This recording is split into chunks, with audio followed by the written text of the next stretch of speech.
I'm Alen Stellian, the Midlife Empowerment Coach, and today I am thrilled to introduce to you Sarah Chadwick.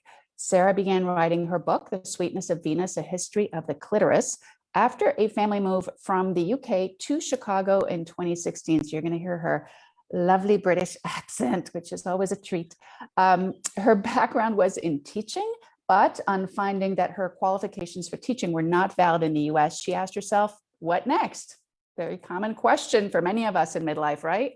And she explains, I had always wanted to write, but once I had the idea for The Sweetness of Venus, it was as if my career came together. My love of reading, research, studying, libraries, humor, high and low culture, and writing all seemed to coalesce with this project. Sarah is a guest researcher at Loyola University. She has 4 children and travels between Chicago and Cornwall. Did I say that right? Cornwall. So Sarah, welcome. I have been so looking forward to our conversation. Helen, thank you. I'd just like to say what I love about knowing you is that the first time we met was as I was grappling with that really big question of what do the women do next in midlife? And I remember meeting you and talking about your Women on a Mission, your next act for women, and just feeling so empowered by the idea that there were a group of women who, like me, were grappling with okay, what next? You know, we're not done. There's so much untapped potential, but how do I step into that space? So this is the fulfillment of an incredible ambition that started with that conversation when you began to make me feel women can do this, and specifically I have every right to go and have a try. So yes. I mean, one thing I should have said is that Sarah and I are also friends, so it's like a double bonus for me to get to spend this time with Sarah talking about her passion project, her wonderful new book, and do it here live with all of you. So let's get right to it, because you know what my first question is going to be, Sarah. It's probably the question everybody asks. Seriously, like, why a book about the clitoris? Do we need a book about the clitoris? What's that all about? How did you, what tell us more? I was going to say, I did spend, actually, when I realized I was going to write a book about the history of the clitoris, I did spend 3 or 4 months thinking, seriously, is this what I'm going to tell people I'm writing about? But I realized that, number one, it hadn't been done before, and it was a new idea. And the more research I did, the more I realized how incredibly important it was as a topic. That I was looking for a nonfiction idea, and then a young friend of mine said, Sarah, do you mind if I ask you a personal question? And she said, how does sex work? She said, obviously I know how the mechanics of sex work, but I don't think I'm doing it right. It's nice enough, but it's not, I don't think it's not the way it is on TV. She said, and that backtracked me into doing some research about, I just always assumed that young women today were more informed through pornography, and everybody was much more open in talking about how sex works. And I started researching into, I found out about the heterosexual orgasm gap, and I found that incredibly shocking if you look at the statistics about how much pleasure women are having in heterosexual relationships compared to men. Oh. And so the statistic is, I mean, to get straight into the nitty-gritty. Let's do it. Let's get there. You know, in casual hookups, women get to come 11% of the time. 11%. 1-1. Oh my goodness. And men 95% of the time. Right. But even in long-term established relationships of 6 months plus, women get to come 67% of the time. And yet 95% of women are orgasmic, and many women are orgasmic by themselves. So when so much sex that occurs today is not for reproduction, my question was, why are women still not having as much fun? Do they want to have it? You know, what's the underlying issue? And then I also discovered, and when I'm so engaged in women's issues, that even I didn't know, and this is the full structure of the clitoris. Oh, on my necklace. very cool. I didn't know how much of the structure sat within inside the pelvic cavity. And when I discovered that science had known that since 1844, and yet it wasn't represented in biology books, in anatomy books, that most women were unfamiliar with it. And it's so central to desire and pleasure for women. I thought, okay, there needs to be a book, and if I go back and unravel the history, it could be really empowering for so many women. Wow. And so it sounds like it took you down a rabbit hole, basically. Like you started just, kind of like peeling back the layers and finding out more and more. And it seemed like this is the right time for this. Like this has not been done. Yeah, and I think it was also suddenly I realized that this was the right topic for me, and that there are fantastic how-to books out there, and there are really amazing academic books. But for me, that it played into my strengths of being a problem solver, of loving history, enjoying research, of wanting to understand the status of here and now, but actually also wanting to answer the questions of why is this? And realizing that actually, as a woman in midlife, that I'd lost an awful lot of my shame and embarrassment, and maybe that gave me a credible voice for talking to other women and writing about desire and sexuality in a way that wasn't mawkish or threatening or challenged. That actually, that for me, it did all come together at that point of I think I can do this. Yeah. Wow.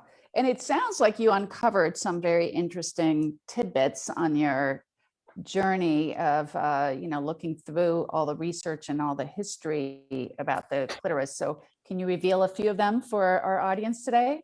Yeah, I mean, I was just shocked that, and so the statistic is, and it's shown up time and time again, that for 75% of women, clitoral stimulation is central to their desire and pleasure and orgasm.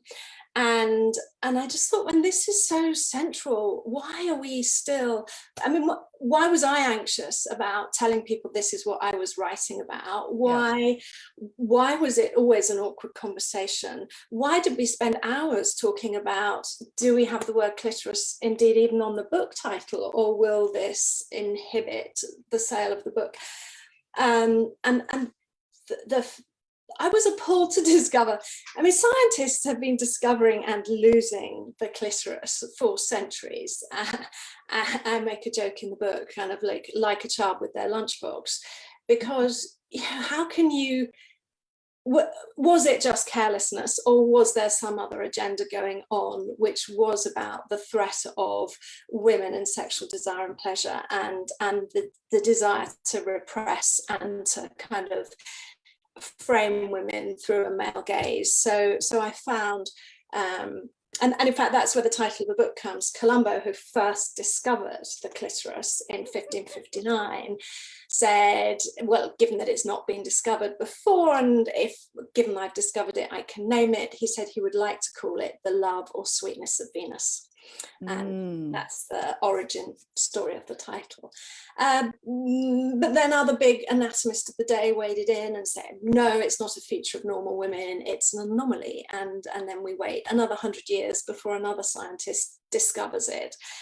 And yet these scientists who were discovering the clitoris, their work on the urethra, on heart valves, on the capillary and blood system, that work was not lost. That work remained within the canon of science. So I found that fascinating, what was going on there. Well, because do you think it's related to the fact that the clitoris is purely looked at as a pleasure center for women? So it didn't have a, medical function, or so it was a little harder for especially men, obviously, to lose these other vital parts of women, but this one they did not deem as vital.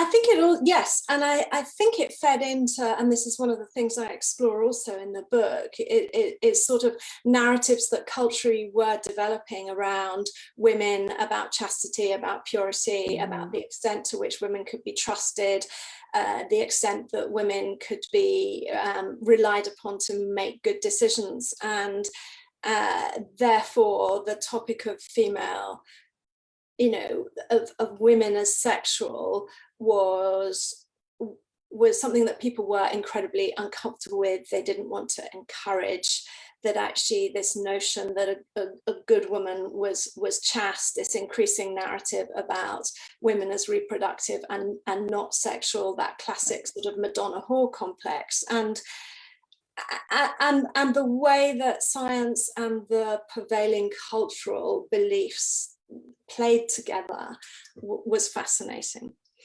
Wow. Yeah. So so you had some revelations there, and were there any other sort of, shockers or other surprises? I'd two that I'd love to talk about. I mean, first of all, I hadn't really understood about Freud, but Freud was really the man who invented the idea that there were vaginal and clitoral orgasms, and he placed great emphasis on experiencing an orgasm vaginally as the only mature sexual response.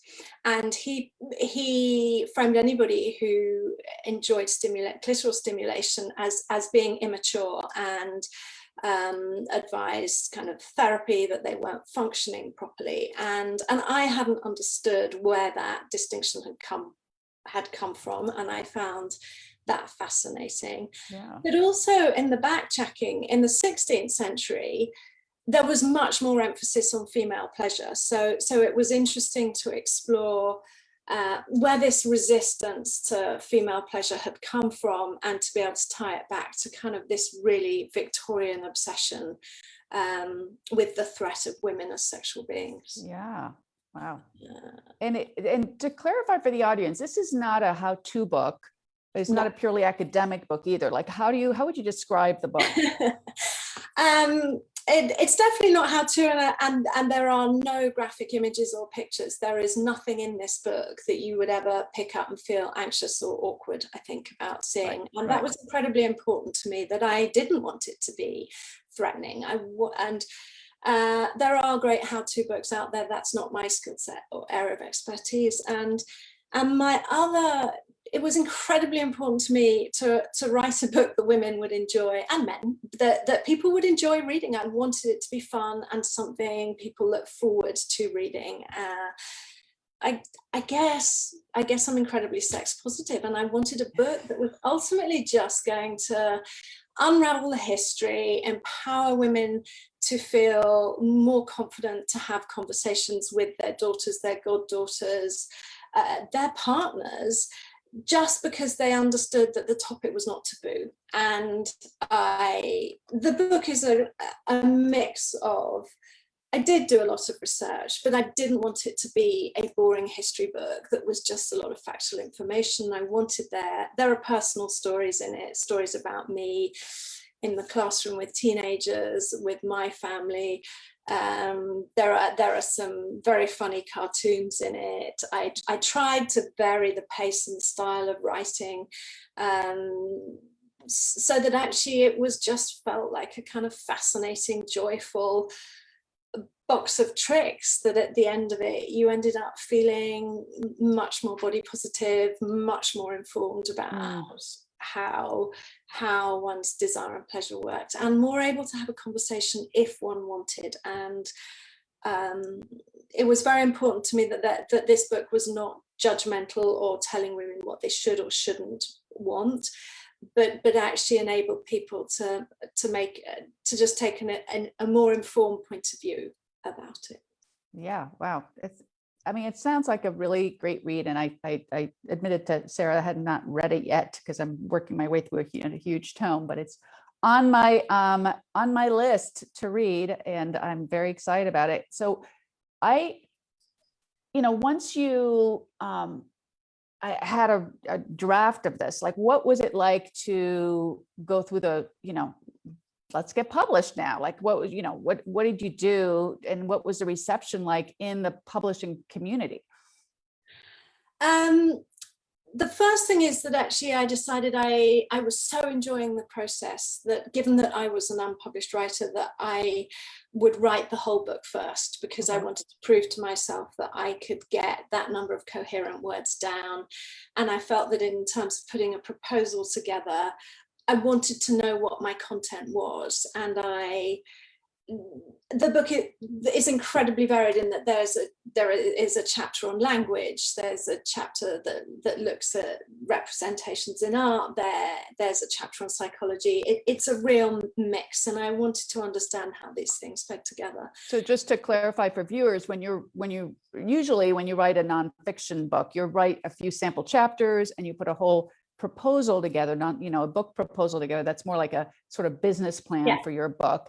And so what Sarah did is a little unusual in that she wrote the whole thing. I mean, for fiction, you write the whole thing usually, but for nonfiction, you only write a few sample chapters. So that is definitely unusual.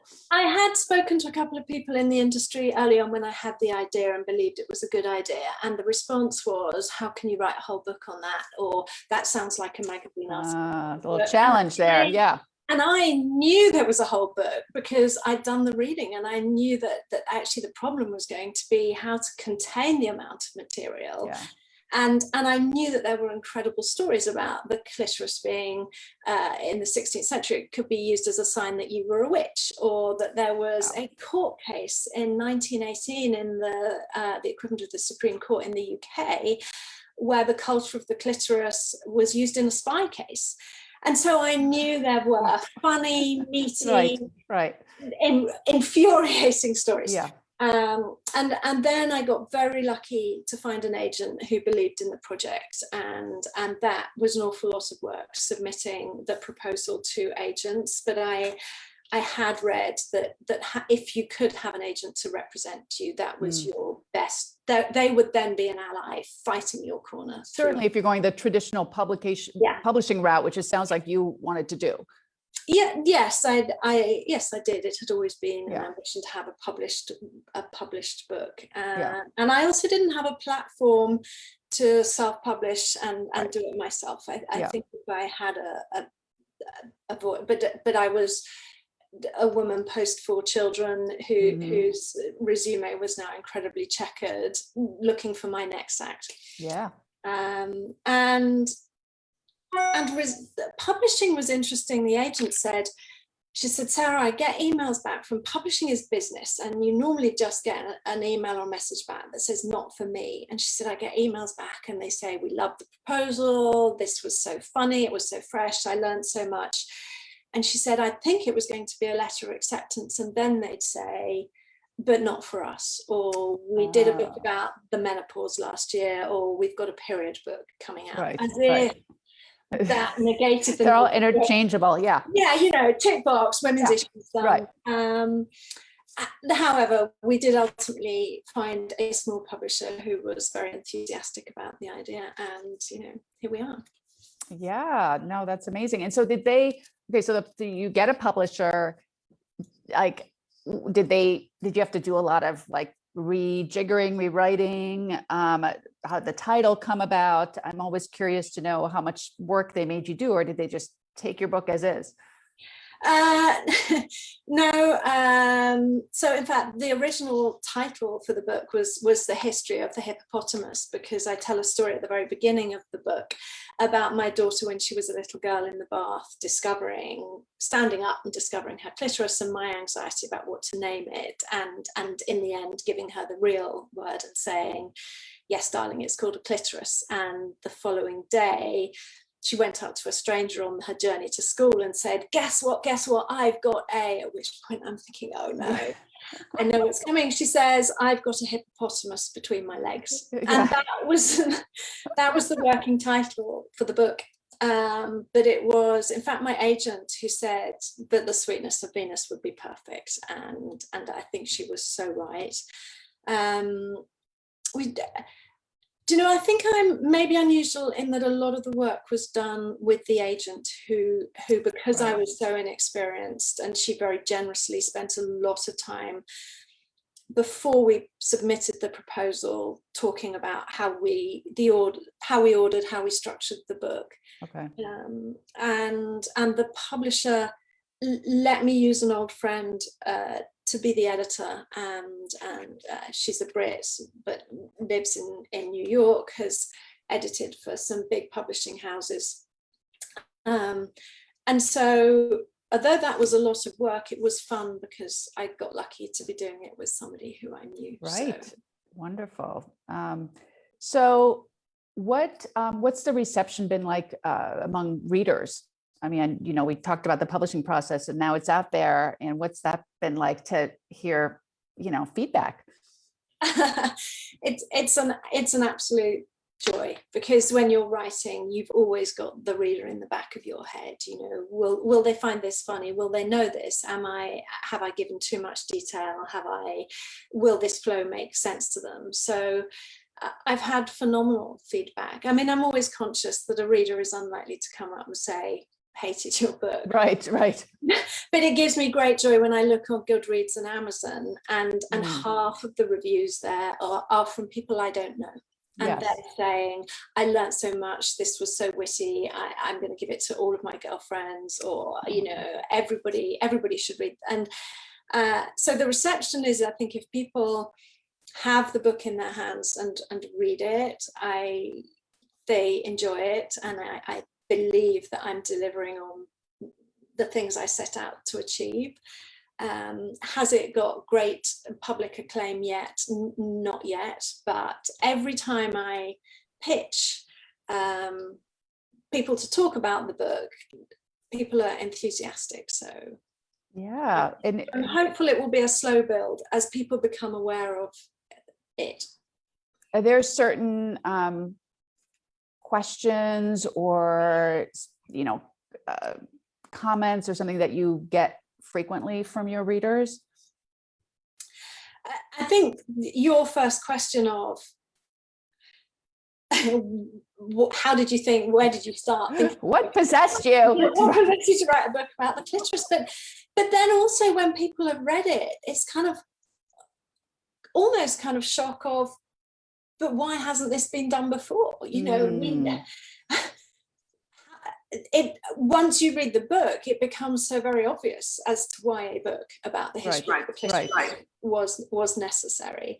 And I get the question just about, you know, how did I go about the research process? Yeah, so how did you? That would be really interesting to find out. I mean, was the writing, did the writing come easy after, or the research come easy? Like, what was it all challenging, or?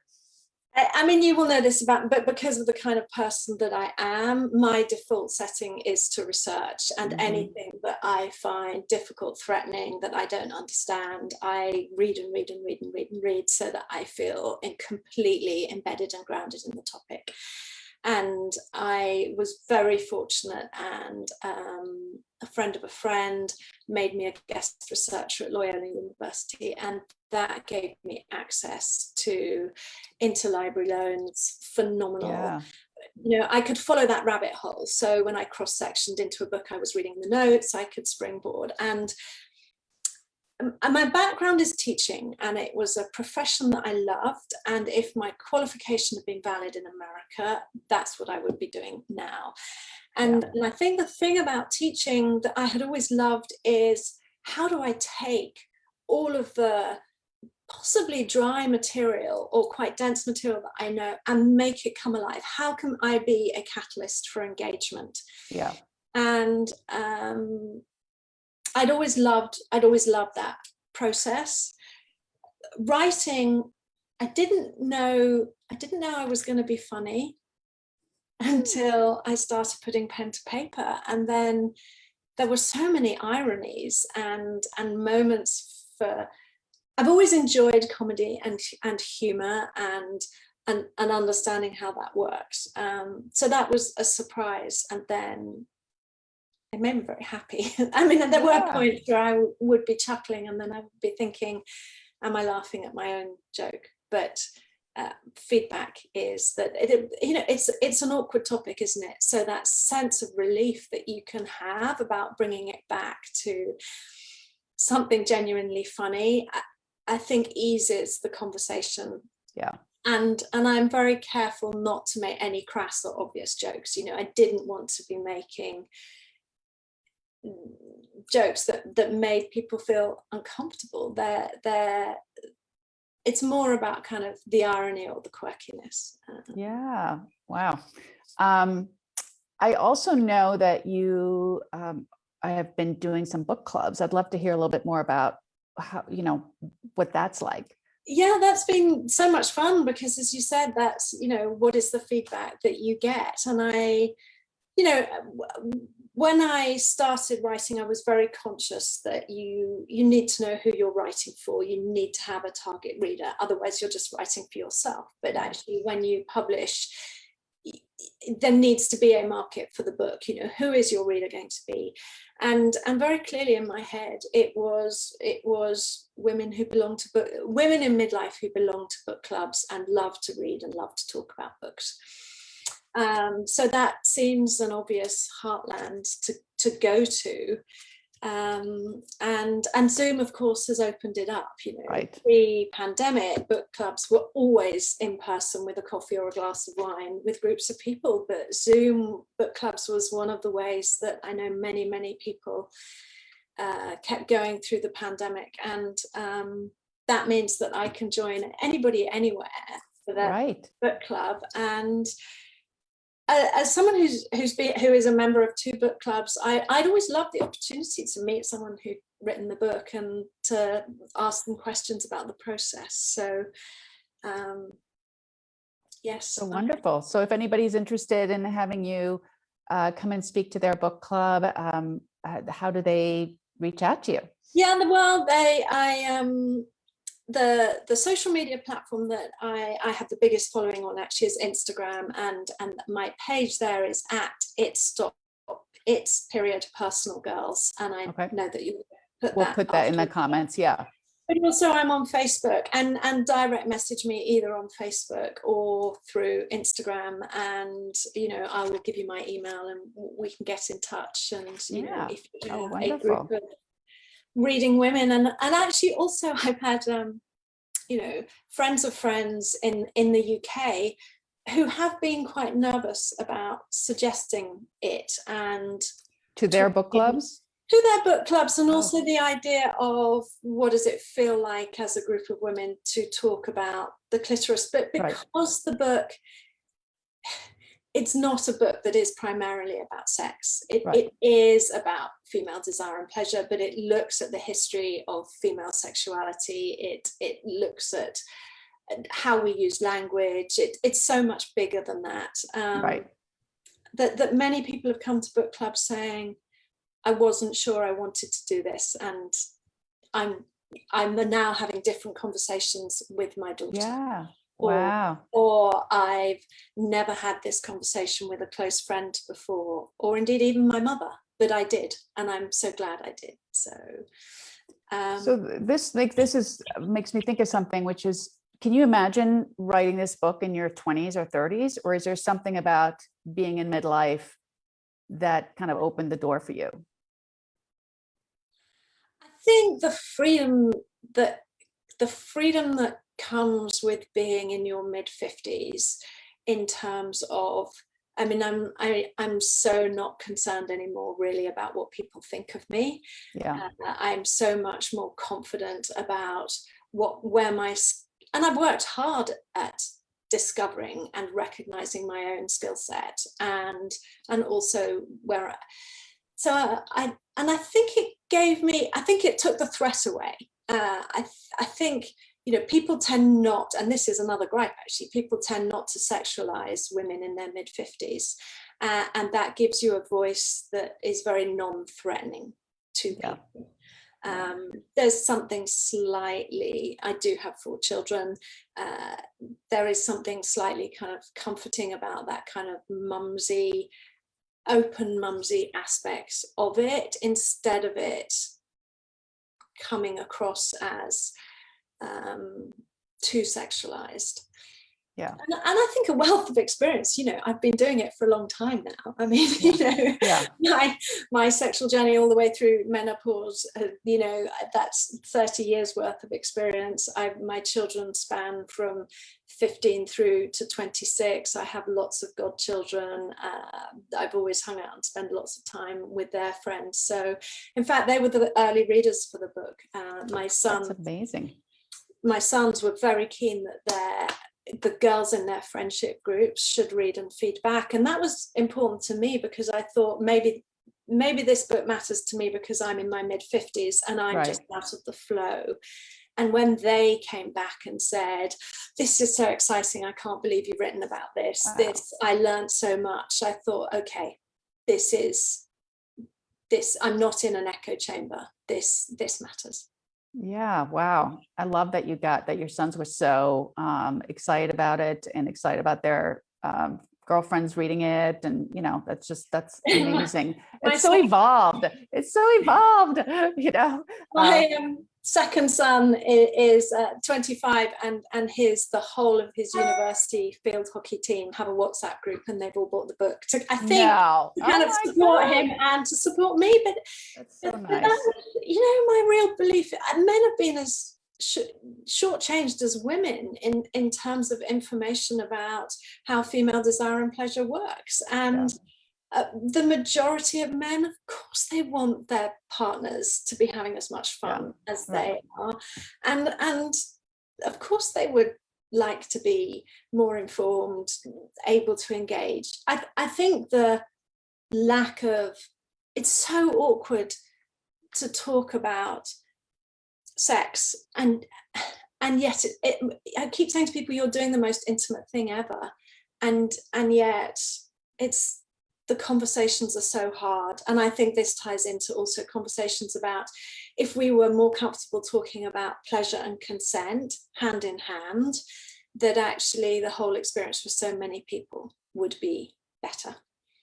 Well, I love that you're opening the door for people to understand the subject matter and the experience and the history of the clitoris and female sexuality and pleasure. So I really appreciate that. Now I'm curious, I'm going to ask you one more question, which is, what's next? Have you thought about, do you have, other ideas for books? Was this like your one and done, or do you feel like this, you want to keep writing? Oh, I do. And I've got this really silly thing in my head, which is you can't really call yourself a writer until you've written 3 books. So, okay. Okay. But so, yes, I think for this year, I am going to give a year to sort of marketing and promoting this book. I do love talking about it and hearing people ask questions. So I'm hoping to kind of contact maybe small literary festivals, book groups, as bookstores open up, maybe doing talks in store. But I'm waiting for Loyola University Library to open its doors, because I do have another topic that I want to research, that I think is going to be around the concept of what is a wife. Ooh. And leave us hanging there. I like it. What is the wife? Well, I think in the same way that, I think it's something that would lend itself to the same lenses of how has, and I think it's also something that's, just as sex for women has changed enormously with the advent of contraception, and certainly sex has been shaped for women by the male gaze and pornography, and that's relatively new. I think